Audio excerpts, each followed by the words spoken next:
उत्तराखंड के लोकप्रिय गायक और गढ़ रत्न कहे जाने वाले नरेंद्र सिंह नेगी जी का नया गीत एक बार फिर से सुर्खियों में आ गया है, जिसका नाम है लोकतंत्र माँ जनगीत। हम तो प्रजा का प्रजा ही रह क्या लोकतंत्र माँ।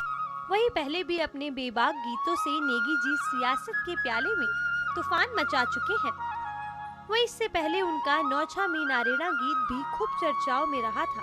कल जुगी तारी रे नौछमी नारेणा, उत्तराखंडी मुरारी रे नौछमी नारेणा, जिस गीत की वजह से नारायण दत्त तिवारी की सरकार गिरने में अहम भूमिका रही। इस गीत के बाद उन पर हमला किया गया, किंतु नेगी जी यही नहीं रुके और फिर एक गीत की रचना की जो था नेगी दयाना गीत न लगा।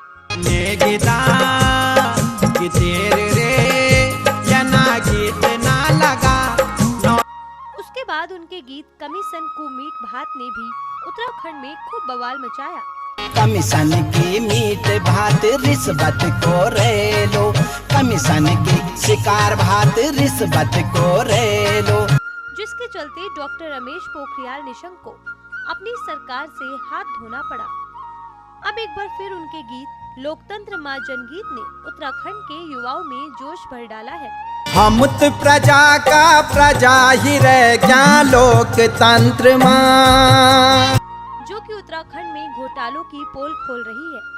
बता दें कि इस गीत में नेगी जी बता रहे हैं कि कैसे लोकतंत्र में जन सेवक राजा हो गए। साथ ही वो गीत में ये भी बता रहे हैं कि लोकतंत्र में सिर्फ तुम्हारे ही रिश्तेदार नौकरियों के योग्य हैं और हम प्रजा पढ़ी लिखी होने के बाद भी किसी काम की नहीं रह गई। ये तो हम सब जानते ही हैं कि सरकारी नौकरियों में भाई भतीजावाद किस हद तक चलाया जाता है और जो योग्य छात्र होते हैं उन्हें पीछे कर दिया जाता है,